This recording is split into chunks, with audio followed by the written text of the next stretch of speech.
जय हिंद दोस्तों आज की वीडियो बड़ी इंपॉर्टेंट है क्योंकि जिस चीज की भूतपूर्व सैनिक लगातार मांग कर रहे थे कि इसे सार्वजनिक होना चाहिए, तो उसकी रिपोर्ट जो है सार्वजनिक हो चुकी है। भले ही वह जो है आरटीआई के माध्यम से हुई है, वह है दोस्तों ओएमजेसी की, यानी कि वन मैन जुडिशियल कमेटी की रिपोर्ट। और आपको पता होना चाहिए दोस्तों कि जब ओआरओपी 1 लागू हुआ था 1 जुलाई 2014 से, तो उसके बाद जो है कुछ संगठनों के द्वारा धरना प्रदर्शन किए गए थे इसकी विसंगतियों को सुधारने के लिए।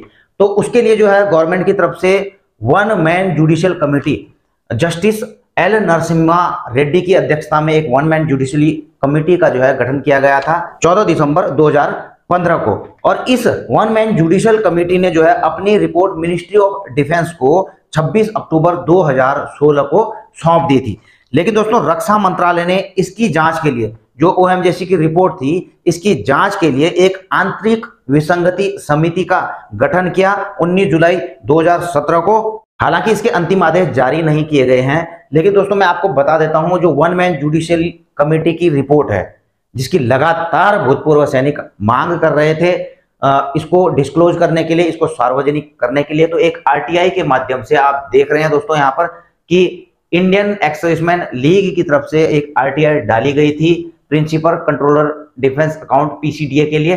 तो 31 मई 2023 को जो है इसका जवाब आया है, और जो ओएमजेसी की रिपोर्ट है वह भी जो है इंडियन एक्सर्विसमैन लीग को दे दी गई है। और दोस्तों इसमें जो क्या रिकमेंडेशन की गई थी ओएमजेसी की तरफ से, और मैं आपको बता दूं दोस्तों कि बड़ी ही पॉजिटिव रिकमेंडेशन की गई थी। मैं आपको सारी चीजें बताऊंगा, चाहे वह जो है प्री मैच्योर रिटायर्स के लिए हो या एमएसीपी सबको लागू करने के लिए हो, चाहे ऑनरी जो रैंक्स हैं उनको जो है रेगुलर रैंक के बराबर रखने वाली बात हो, ये सारी चीजें यहाँ पर कवर की गई हैं। हालांकि दोस्तों यह 60 पेज का जो है यह पूरा का पूरा जो है ओएमजेसी रिपोर्ट है। इसमें शामिल हैं आपके ओआरओपी 1 का नोटिफिकेशन, ओआरओपी 2 का नोटिफिकेशन, और जो कुछ थोड़ा बहुत जो लेटरबाजी हुई है, और इसके अलावा जो भी एनालाइज किया है, जो ओएमजेसी की जो टीम थी, जहां जहां घूमी है, जिनसे बातचीत की है और जिन जिन पॉइंटों पे बातचीत की है, वो सारे का सारा इसमें जो है बताया गया है। लेकिन मैं आपको सीधा ले चलूंगा दोस्तों, क्योंकि इतना सारा मैं आपको पढ़ के बता नहीं सकता हूं, इसलिए मैं डायरेक्टली आपको ले चलूंगा कि ओएमजेसी ने अपनी रिपोर्ट में क्या रिकमेंडेशंस दी हैं, खासकर जेसीओ और ओआरस के लिए, ओआरओपी को लागू करने के लिए। अब देखिए दोस्तों, मैं सीधा आपको 50 नंबर पेज पर ले चलता हूं कि the committee accordingly makes the following recommendations, जो कमेटी ने अपनी रेकमेंड दी हैं। पार्ट ए में आप देख रहे हैं, सबसे पहले में जो है whether the benefit of OROP is to be extended to reservists, यानी कि जो रिजर्वियस्ट पेंशनर हैं उनको ओआरओपी दिया जाना चाहिए या नहीं दिया जाना चाहिए। तो यहाँ पर दोस्तों जो रिजर्वियस्ट पेंशनर्स हैं उनके लिए जो है जो ओएमजेसी की रिपोर्ट है, इन्होंने जो है उसके लिए रेकमेंड किया है कि जो रिजर्विस्ट पेंशनर्स हैं उनको ओआरओपी के मुताबिक उनकी सर्विस के अकॉर्डिंग जो है उनको ओआरओपी का लाभ दिया जाना चाहिए, वो और जो उनके फैमिली पेंशनर्स होगा तो उसी के अकॉर्डिंग जो है उनको भी जो है ओआरओपी का लाभ मिलना चाहिए। अब दूसरा आप देख रहे होंगे, whether the decision to grant benefit of MACP under OROP only to pensioners who have actually earn requires any modification. जैसा कि आपको पता है कि 2006 से पहले, यानी कि 6 पे कमीशन से पहले जो भी रिटायर आए थे, तो उनके लिए जो है एमएसीपी लागू नहीं है। लेकिन जो है ओएमजेसी ने जो है यहाँ पर रेकमेंड किया है कि जो एमएसीपी है, चाहे कोई भी हो, जो जिन्होंने जो है पूरे टर्म्स एंड कंडीशन जो है पूरे किए हैं, सेम टर्म पे नौकरी की है, तो उनको जो है ओआरओपी में एमएसीपी का लाभ मिलना चाहिए। और यहाँ पर यह भी कहा कि जो फाइनेंशियल बर्डन को देखते हुए, ऐसा नहीं कि 2006 से जो है सबको दे दिया जाए, लेकिन जब से जो है ओआरओपी फर्स्ट लागू हुई 1 जुलाई 2014 से, तो तब से जो है जो 2006 से भी पहले रिटायरी हैं उनको भी जो है कैलकुलेट करके ओआरओपी का लाभ दिया जाए, भले ही उससे पहले का ओआरओपी का जो एरियर है एमएसीपी से संबंधित वो ना दिया जाए। लेकिन जब से जो है ओआरओपी 1 लागू हुआ है तब से उनको जो है एमएसीपी का लाभ भी दिया जाए। अब एक इंपॉर्टेंट पॉइंट देख रहे होंगे, whether in case of JCO OR the pension is to be paid on the basis of last rank held instead of last rank pension under OROP. तो दोस्तों आप इस चीज को भले ही नहीं समझ रहे होंगे कि यहां पर जो है कि क्या जेसीओ ओआर को पेंशन दी जानी चाहिए, जो पेंशन पे की जाती है वो लास्ट रैंक के बेस पे की जानी चाहिए, या फिर institute of last rank pension, यानी कि जब आप रिटायरमेंट आए होते हैं तो जो आपकी जो लास्ट पेंशन होती है, जैसे कि उसका फॉर्मूला आपको पता ही है कि 50% जो है उसका आपको दिया जाता है, तो यह दिया जाना चाहिए। या फिर जो है जो लास्ट रैंक हेल्ड है, जो अगर सपोज आप हवलदार आए हैं तो उसमें जो सबसे ऊंची जो सैलरी ले रहा होगा उसके बेस पे सभी को पेंशन दिया जाना चाहिए, या केवल जो है उस बेस पे दिया जाना चाहिए आपको पेंशन जो कि आपको सैलरी मिल रही थी। तो यहां पर लिखा गया है कि the benefit under OROP such cases must be extended on the basis of last rank held and not last rank pension. तो दोस्तों अगर ये चीज लागू हो जाती है कि एक रैंक के जो लास्ट रैंक लेकर के आए हैं उसके ऊपर अगर जो है आपको ओआरओपी का लाभ दिया जाता है, तो आप समझ ही सकते हैं इससे जो है जेएसयू ओआर को बहुत ज्यादा फायदा होने वाला है। क्योंकि दोस्तों अलग अलग सर्विस में आ जाते हैं, कोई 15 साल में आता है, कोई 18 साल में। एक ही रैंक का हवलदार रैंक का अगर सपोज आए हैं 15 साल में, 18 साल में, तो अगर 18, 20, 24 साल में कोई हवलदार आया होगा तो रैंक के मुताबिक जो है जिनकी भी सबसे ज्यादा जो है सैलरी रही होगी उसी के अकॉर्डिंग उसी रैंक के जो है जो भी आया होगा उनको जो है इसका लाभ दिया जाएगा। तो इससे जो है यहाँ पर इस चीज को रेकमेंड किया गया है ओएमजेसी की तरफ से। बाकी आप डेफिनेशन वगैरह आप देख रहे होंगे, इनको नहीं मैं आपको ज्यादा बताऊंगा क्योंकि कुछ चीजें जो है यहाँ पर डिनाई भी की गई हैं, जो कि एक्साइजमैनों की मांग थी उसको जो है कुछ चीजें डिनाई भी की गई है ओएमजेसी की रिपोर्ट के तहत। जैसा कि आप देख रहे होंगे objection to the average of maximum and minimum of the pay scale, तो contention of excisement not accepted, जैसे कि मैक्सिमम और मिनिमम को जो है का जो एवरेज है उसको जो है नहीं माना जा रहा था एक्साइजमेंट के द्वारा। वो कह रहे थे कि मैक्सिमम लेवल पर भी फिक्स किया जाना चाहिए, तो ओएमजेसी ने इसको जो है एक्सेप्ट नहीं किया है। और एक बड़ी महत्वपूर्ण चीज आप देख रहे होंगे दोस्तों कि प्री मैच्योर रिटायरमेंट के लिए जो है ओएमजेसी रिपोर्ट ने क्या कहा है, बड़ा ही सकारात्मक पॉइंट है दोस्तों। The benefit of OROP may be extended to the personnel who opt to get discharge on request under the relevant rule in future also. यानी कि जो है जो ओआरओपी का लाभ है वो जो है सभी प्री मैच्योर रिटायर को जो भविष्य में भी आते हैं उनको भी दिया जाना चाहिए।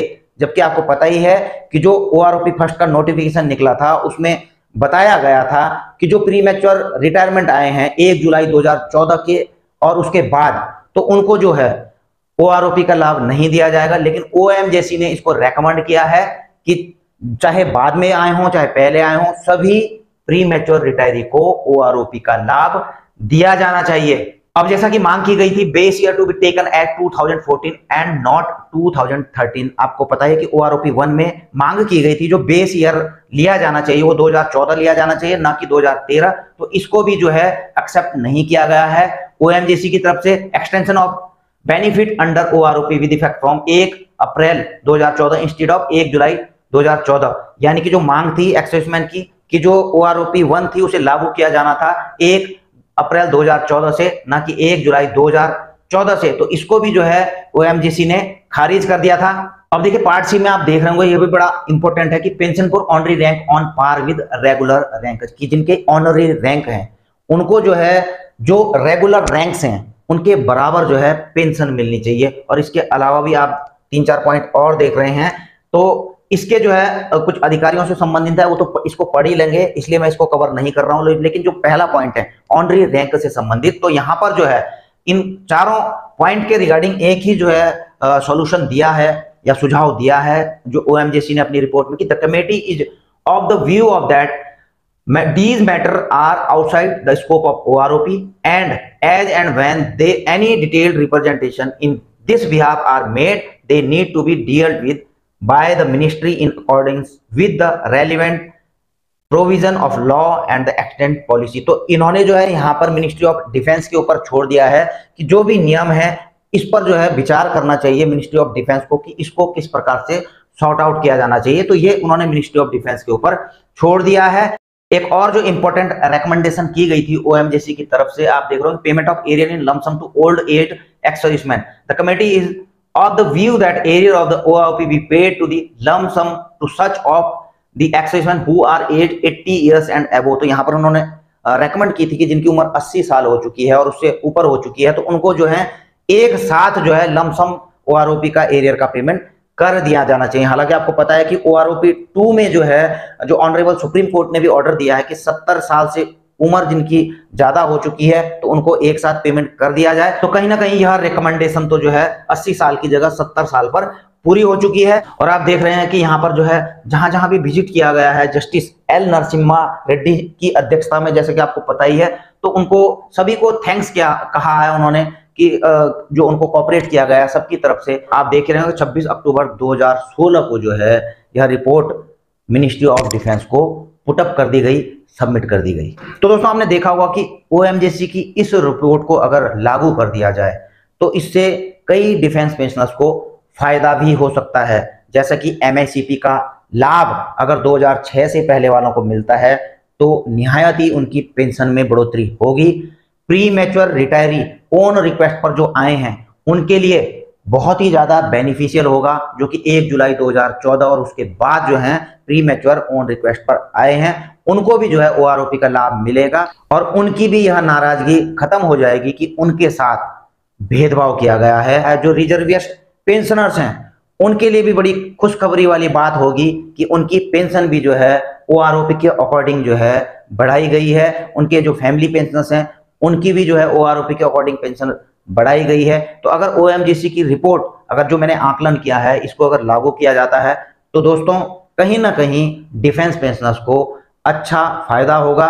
और जैसा कि आपको पता ही है कि यह रिपोर्ट जो है सबमिट होने के बाद मिनिस्ट्री ऑफ डिफेंस ने जो है आंतरिक विसंगति समिति का गठन किया था। लेकिन दोस्तों उस आंतरिक समिति का तो गठन तो किया गया था, लेकिन अभी तक उस पर आदेश नहीं जारी किए गए हैं। तो हम उम्मीद करते हैं कि जो आंतरिक समिति का जो गठन किया गया था तो उसके आदेश जो हैं कम से कम इसके अकॉर्डिंग, इस रिपोर्ट के अकॉर्डिंग जारी किए जाएं, ताकि कम से कम उन डिफेंस पेंशनर्स को तो फायदा मिल सके जिनको जो है ओआरओपी का लाभ नहीं मिल रहा है, जैसे कि प्री मैच्योर रिटायरी हैं, रिजर्विस्ट पेंशनर्स हैं और 2006 से पहले के रिटायरी जिनको एमएसीपी का लाभ नहीं मिला है। तो दोस्तों क्या आपकी राय है इस वीडियो के ऊपर? इस पीडीएफ को जो है मैं अपने टेलीग्राम ग्रुप में शेयर कर दूंगा और टेलीग्राम ग्रुप में जुड़ने के लिए जो है आप डिस्क्रिप्शन में मैं उसका लिंक दे करके रखूंगा, आप उसे क्लिक करके मेरे टेलीग्राम ग्रुप में जुड़ सकते हैं। वहां पर आपको जो है यह पूरा पीडीएफ मिल जाएगा। आप भी इसको तसल्ली से पढ़िए,